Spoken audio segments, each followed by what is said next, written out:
Welcome to Everyday Happiness, where we create lasting happiness in 2-ish minutes a day through my signature method of intentional margins, creating harmony between your to-dos and your priorities, happiness science, and musings about life.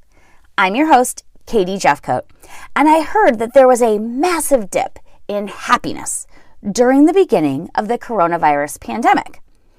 But 9% of people got happier. Those people were the extreme introverts. So here's the deal. We have a society that is mainly built for and run by extroverts. So a lot of society is extrovert driven. And it makes perfect sense that the happiness meter globally and certainly in the US took a big dip at this time, right? At the beginning of the coronavirus, 60% of people wanted to quit their jobs because they were so lonely. And by the end, 60% said they didn't want to go back to work. This is within like a 18-month time frame, right? You see, the happiness meter changed for so many people. The level of happiness we're striving for, that bar, has just been lowered.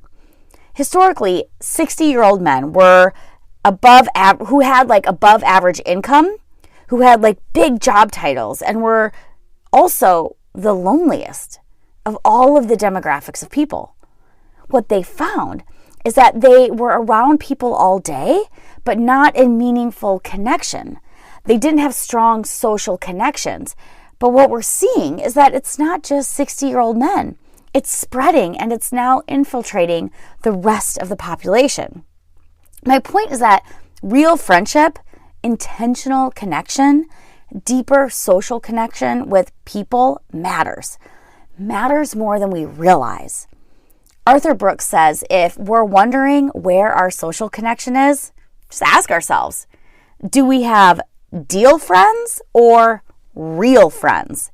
He says real friends are useless, but not worthless. They are useless, and he encourages us to ask, are our friendships just a little bit too useful? Do we look around and can't easily pinpoint the usefulness of the people around us? What if we were, said, you are useless to me and I love you? Imagine that. It's this idea that connection comes from the intimacy of friendship. I see those memes on social media, the idea that real friends can come over to your house and you don't care if the house is a total mess. Real friends are the ones that sit on the kitchen floor with you because your toddler wants to play in the Tupperware drawer. So today, the message is simple. Real social connections are critical for happiness. When you have social connection, you are less likely to be lonely. Now, this doesn't mean you have to be an extrovert and go be the life of the party. It's just finding a few friends that are completely useless to you. Until next time, remember, kindness is contagious.